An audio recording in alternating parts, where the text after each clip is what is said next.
बिस्मिल्लाहिर्रहमानिर्रहीम अस्सलाम वालेकुम ऑल डियर कैंडिडेट्स। होपफुली आप सब लोग खैरियत से होंगे। डियर स्टूडेंट्स, ये हमारा इस्लामाबाद पुलिस की टेस्ट प्रिपरेशन के लिए लेक्चर नंबर 3 है। स्टूडेंट्स, इस वीडियो लेक्चर के अंदर जो मैं आप लोगों के साथ तमाम तर चीज़ें लॉन्ग डिटेल के साथ वीडियो है, इसमें से इंशाल्लाह मैक्सिमम 6 से 7 एमसीक्यूज इस बात की मेरी गारंटी है इंशाल्लाह आप लोगों के एग्ज़ाम के अंदर आएंगे।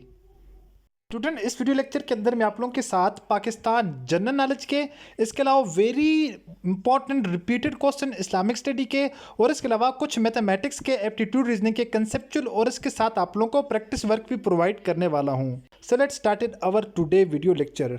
स्टूडेंट, ये सारे के सारे क्वेश्चन वेरी वेरी इंपॉर्टेंट हैं और आप लोगों के एग्जाम में 110% ये इस बात की गारंटी है कि इंशाल्लाह इसमें से 7 से 8, 6 से 7 क्वेश्चन आप लोगों के इस एक वीडियो लेक्चर से कवर हो जाएंगे। ठीक है, so let's started our today video. First of all आप लोगों ने इस वीडियो को लाइक कर देना है, और अगर चैनल पर फर्स्ट टाइम आए हैं तो प्लीज़ चैनल को सब्सक्राइब कर दें और साथ बेल आइकन के बटन को नोटिफिकेशन ऑल कर दें, ताकि आने वाली नेक्स्ट वीडियो की अपडेट सबसे पहले आप लोगों तक पहुँचते रहे। क्वेश्चन नंबर 1 है हमारे पास students, the spin axis of earth is move from, is rotate from, is move from, जो स्पिन एक्सिस है ज़मीन का, वो कौन सी साइड जो है वो नॉर्थ पोल से साउथ पोल की जानब क्या होता है, मूव होता है या रोटेट होता है, इज़ द करेक्ट आंसर है।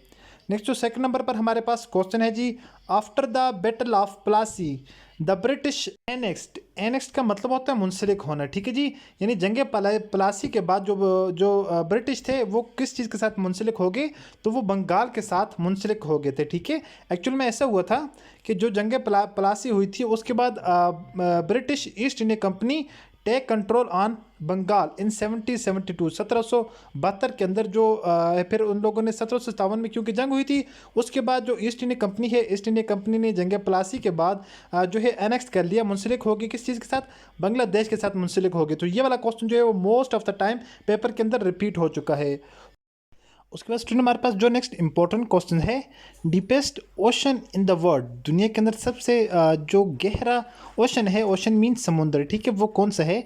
स्टूडेंट से पहले जो ज़्यादातर क्वेश्चन आते थे एग्जाम के अंदर वो ये होता है कि लार्जेस्ट ओशन जो है ऑफ द वर्ल्ड कौन सा है, या स्मॉलेस्ट ओशन जो है वो वर्ल्ड का कौन सा है, लेकिन आजकल जो है वो इस तरह के क्वेश्चन आ रहे हैं, deepest ocean in the world, दुनिया में जो है वो सबसे गहरा जो ओशन है वो कौन सा है, तो जो करेक्ट आंसर हो जाएगा पैसिफिक ओशन। ठीक है, पैसिफिक जो ओशन है ये डीपेस्ट भी है और सबसे बड़ा जो है वो लार्जेस्ट भी है। अगर इसकी बात करें तो ये इसकी जो वेस्टर्न साइड है, पैसिफिक ओशन की वेस्टर्न साइड, ये सबसे डीपेस्ट है, और इसका जो पॉइंट है, डीपेस्ट पॉइंट, उसको चैलेंजर डीप कहा जाता है। अगर आप लोगों में से किसी स्टूडेंट ने टेस्ट की तैयारी करनी है, आप लोग हमारे दिए गए नंबर पर व्हाट्सएप पर हमसे रब्ता कर सकते हैं। आपको अकॉर्डिंग टू पैटर्न हम कंप्लीट टेस्ट की तैयारी करवाएंगे। इंशाल्लाह इस बात की श्योरिटी होगी कि जो हम आपको मटेरियल प्रोवाइड करेंगे, जो हम आपको पढ़ाएंगे, विद इन टाइम सारे का सारा कवर भी करवाएंगे, और सारे के सारे क्वेश्चन आप लोगों के एग्जाम के 80 to 85% इंशाल्लाह मटेरियल हमारे वाला ही होगा, और 100% इस बात की गारंटी है इंशाल्लाह। ठीक है, आप लोगों की सिलेक्शन हो जाएगी, नथिंग इज़ इम्पॉसिबल। बाकी स्टूडेंट बात करते हैं नेक्स्ट क्वेश्चन की, largest source of fresh water in the world, दुनिया में सबसे बड़ा जो है सबसे ज़्यादा जो सोर्स ऑफ वाटर है फ्रेश वाटर का, वो कौन सा है, तो वो ग्लेशियर है। आपके एग्जाम के अंदर जो है एमसीक्यूज आते हैं उसमें अगर ग्लेशियर है वो भी करेक्ट आंसर है, आइसलैंड, ये दोनों इसके करेक्ट आंसर हैं। ठीक है, इन दोनों में से कोई भी हो इसका करेक्ट आंसर हो जाएगा। नेक्स्ट जो क्वेश्चन है स्टूडेंट हमारे पास, financial year in Pakistan started from, financial year जो है वो पाकिस्तान के अंदर कब से स्टार्ट होता है, वो 1 जुलाई से स्टार्ट होता है, हो जाता है। ठीक है, 1 July through 13 June, sorry 1 July is the correct answer, सिर्फ ओनली 1 जुलाई। उसके बाद स्टूडेंट हमारे पास नेक्स्ट क्वेश्चन है, बैटल ऑफ करबला, करबला की जंग टुक प्लेस इन विच हिजरी, कौन सी हिजरी के अंदर जो है वो करबला की जंग हुई थी, तो करबला की जो जंग हुई थी वो 61 एज हिजरी में। ठीक है, 10 मुहर्रम 61 एज के अंदर, ठीक है, 61 के अंदर, ये करेक्ट आंसर है। 10 अक्टूबर 680 सीई में। उसके अलावा अगर इसकी लोकेशन की बात करें करबला की, करबला कहाँ पर है, तो करबला इराक के अंदर है। ठीक है, तो ये तमाम तर चीज़ें आप लोग स्टूडेंट याद रख लें। अगर आपसे पूछा जाता है करबला कहाँ पर है, तो करबला इराक के अंदर है। अगर आपसे एग्जैक्ट डेट का पूछा जाता है 10 अक्टूबर 680, ठीक है। उसके अलावा अगर हिजरा के अंदर पूछा जाता है 10 मुहर्रम 61 हिजरा एज, ये इसका करेक्ट आंसर हो जाएगा। उसके बाद नेक्स्ट क्वेश्चन है स्टूडेंट हमारे पास, नागा पर्वत इज़ हाईएस्ट पीक ऑफ, जो नागा पर्वत जो है वो कौन से हिमालय की जो है वो हाईएस्ट पीक है, तो वो हिमालय की हाईएस्ट पीक है, सॉरी। ठीक है, वो हिमालय की हाईएस्ट पीक कौन सी है, तो हिमालय का हाईएस्ट पीक नागा पर्वत है। फिर हमारे पास कुछ इंपॉर्टेंट क्वेश्चन हैं। ये तमाम तरह इस वीडियो लेक्चर के अंदर जितने भी मैं आप लोगों के साथ चीज़ें डिस्कस करूंगा, ये सारे के सारे आप लोगों के एग्जाम के पॉइंट ऑफ व्यू से वेरी वेरी इंपॉर्टेंट है। ठीक है स्टूडेंट्स। इसके अलावा स्टूडेंट जो है वो एग्जाम के अंदर ये क्वेश्चन आ जाता है कि पाकिस्तान के अंदर सबसे पहला मार्शल लॉ किसने नाफज किया था। तो पाकिस्तान के अंदर सबसे पहला मार्शल लॉ जो है वो सिकंदर मिर्ज़ा ने किया था। किसने? सिकंदर मिर्ज़ा ने। सिकंदर मिर्ज़ा ने किया था। कब किया था? 7 अक्टूबर 1958 को। ठीक है, ये चीज़ आप लोगों ने याद रखनी है। 7 अक्टूबर 1958 को आप लोगों ने याद रखना है कि पहला मार्शल लॉ पाकिस्तान के अंदर नाफज हुआ था। और किसने किया था? और ये प्रेसिडेंट सिकंदर मिर्ज़ा ने किया था। सेकंड मार्शल लॉ की अगर बात करें तो सेकंड मार्शल लॉ 25 मार्च 1969 को हुआ था। तो ये जनरल याह्या खान ने इम्पोज किया था पाकिस्तान में। और कब तक था ये? 20 दिसंबर 1971 तक था। थर्ड मार्शल लॉ की अगर बात करें, पाकिस्तान के अंदर टोटल 4 मार्शल लॉ थे, उन सारों की डिटेल पढ़ते हैं। फोर्थ मार्शल लॉ जो है वो 1977 से 1985 तक रहा है। ठीक है, तो ये पाकिस्तान के अंदर किसने लगाया था? ज़ियाउल हक ने। ज़ियाउल हक ने पाकिस्तान के अंदर नाफिज किया था। तो ये 5 जुलाई 1970 को किया था और जो है 30 दिसंबर 1985 तक ये जारी रहा था। उसके बाद चौथे नंबर का जो मार्शल लॉ था वो जनरल परवेज़ मुशर्रफ ने जो है वो इम्पोज किया था, जो कि 12 अक्टूबर 1999 से 21 नवंबर 2002 तक जारी रहा। ठीक है, ये वेरी वेरी इंपॉर्टेंट क्वेश्चन है। उसके बाद स्टूडेंट इस्लामिक स्टडीज़ से रिलेटेड जो most of the time exam के अंदर क्वेश्चन आते हैं, सेकंड नंबर पर क्वेश्चन देखें। सेकंड और थर्ड नंबर पर नमाज खसूफ is offered at the time of solar eclipse and moon eclipse. ठीक है जी, ये चीज़ आप लोगों ने यहाँ पर याद रखनी है। ठीक है, नमाज खसूफ जो है वो चांद ग्रहण और सूरज ग्रहण के वक्त यहाँ पर अदा की जाती है। उसके बाद यहाँ पर है जी नमाज इस्तिका is offered at the time of rain. बारिश के वक्त नमाज इस्तिका अदा की जाती है। उसके बाद यहाँ पर इंपॉर्टेंट एक और क्वेश्चन है जी, होली प्रॉफिट सल्लल्लाहु अलैहि वसल्लम ऑफर्ड जुम्मा प्रेयर इन 1 हिजरा 1 AH। ठीक है जी, और इसका करेक्ट आंसर ये हो जाएगा 1 AH। उसके बाद स्टूडेंट यहाँ पर 2 वेरी इंपॉर्टेंट क्वेश्चन हैं। इस क्वेश्चन को देखें। होली प्रॉफिट सल्लल्लाहु अलैहि वसल्लम ऑफर्ड फर्स्ट ईद प्रेयर इन। हज़रत मोहम्मद सल्लल्लाहु अलैहि वसल्लम ने पहली जो ईद थी वो कब अदा की? तो वो 2 हिजरी में अदा की।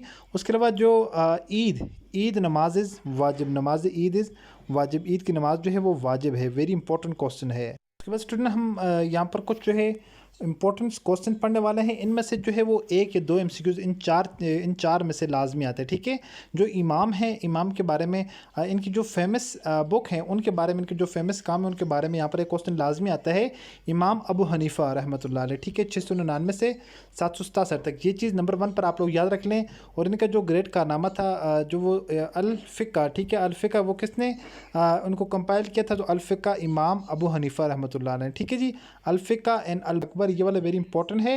बस सेकंड नंबर पर है इमाम मालिक इब्ने अनस। इमाम मालिक इब्ने अनस ने अल-मवाति की ये जो बुक है ये इन्होंने कंपाइल की थी। ये वेरी इंपॉर्टेंट है।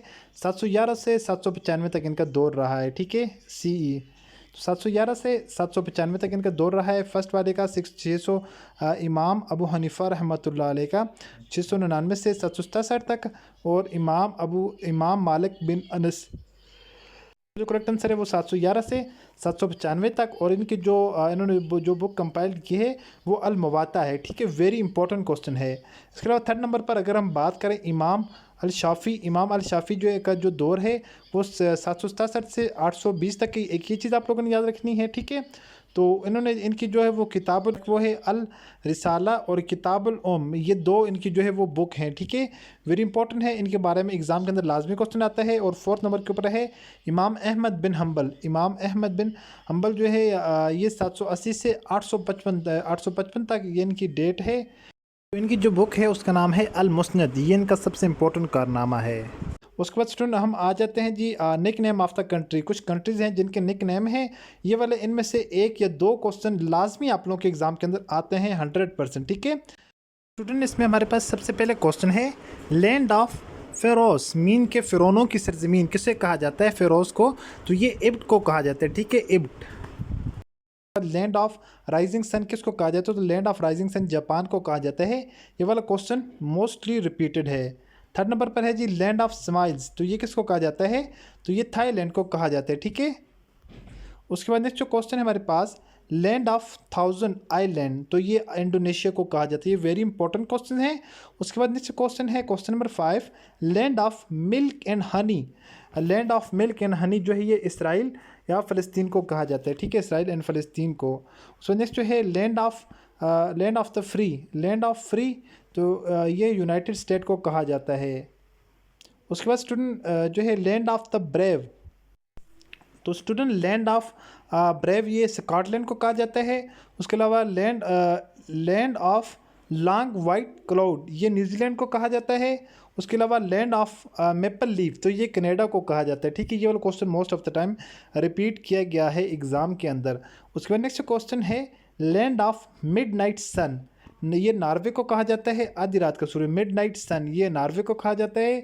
उसके अलावा ये मोस्ट रिपीटेड, ठीक है, लैंड ऑफ गॉड्स तो ये ग्रेस को कहा जाता है। उसके अलावा लैंड ऑफ वाइट एलिफेंट तो ये थाईलैंड को कहा जाता है, ठीक है, थाईलैंड को लैंड ऑफ एलिफेंट कहा जाता है। उसके बाद स्टूडेंट्स टाइगर ये इंडिया को कहा जाता है। लैंड ऑफ ड्रैगन चाइना को कहा जाता है। लैंड ऑफ शमरोक ये आयरलैंड को कहा जाता है। उसके अलावा लैंड ऑफ कैंगरू ये ऑस्ट्रेलिया को कहा जाता है। उसके बाद लैंड ऑफ इनकास ये जो है पेरो को कहा जाता है। उसके बाद लैंड ऑफ पैरामाइड ये सूडान को कहा जाता है। उसके अलावा लैंड ऑफ नील ये इब्ट को ये सूडान को कहा जाता है, ये भी सूडान को ही कहा जाता है। उसके अलावा स्टूडेंट हमारे पास यहाँ पर इस्लामिक स्टडी के क्वेश्चन हैं। फर्स्ट टू एक्सेप्ट इस्लाम, जो सबसे पहले ख़वातीन में जो सबसे पहले इस्लाम कबूल किया तो वो हज़रत खदीजा, ठीक है जी, द प्रॉफिट्स वाइफ तो इन्होंने कबूल किया। मैन में सबसे पहले अबू बकर सिद्दीक़ रज़ी अल्लाह ताला ने, चाइल्ड में सबसे पहले हज़रत अली ने अबी तालिब, उसके बाद प्रॉफिट सल्लल्लाहु अलैहि वसल्लम cousin and son in law थे जो, ठीक है। उसके बाद स्टूडेंट फर्स्ट मैरिटाइड इस्लाम के पहले शहीद सुमिया बिनते हयात जो है, इनको जो है वो कब शहीद किया गया? अबू जहल ने इनको शहीद किया 615 हिजरी के अंदर, ठीक है। वुमेन में भी यही हैं, 615 हिस्ट्री के अंदर किल किया अबू जहल ने along with her husband and son, इनके जो है वो शोहर और इनके बेटे के साथ इनको जो है वो शहीद किया गया था। उसके बाद स्टूडेंट अगर हम मोस्ट इंपॉर्टेंट क्वेश्चंस की बात करें यहाँ पर, हु बाइट्स the first structure of holy Kaaba, holy Kaaba का जो पहले स्ट्रक्चर किसने बनाया? तो हज़रत आदम अलैहिस्सलाम ने। उसके बाद नेक्स्ट क्वेश्चन है जी, Taj Mahal of Agra was built in the memory of, तो ये मुमताज़ महल, ठीक है जी, मुमताज़ की यादगार में बनाया गया था।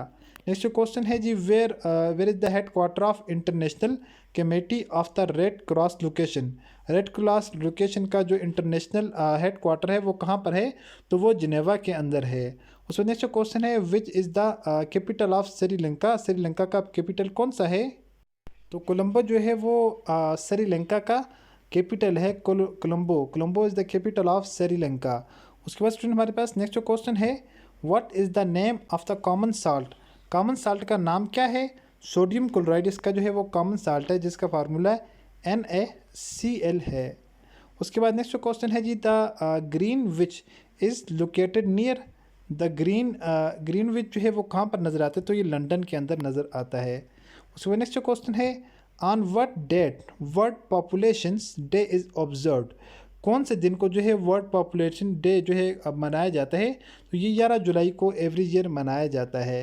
उसमें नेक्स्ट क्वेश्चन है हमारे पास, when was Shimla agreement sign, Shimla माहिदा शिमला है वो जो है वो उसका एग्रीमेंट कब हुआ?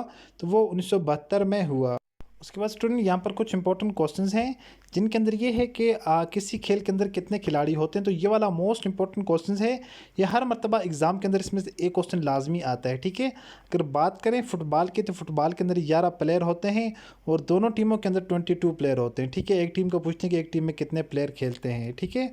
उसके बाद अगर बात करें बास्केटबॉल की, तो बास्केटबॉल के अंदर भी जो है वो 5 खिलाड़ी जो होते हैं एक टीम के अंदर होते हैं, तो टोटल जो है वो 10 होते हैं 2 टीम्स के अंदर। उसके बाद अगर बात करें क्रिकेट की, तो क्रिकेट के अंदर भी 11 प्लेयर्स जो है वो खेलते हैं, दोनों टीमों के 22 प्लेयर्स होते हैं।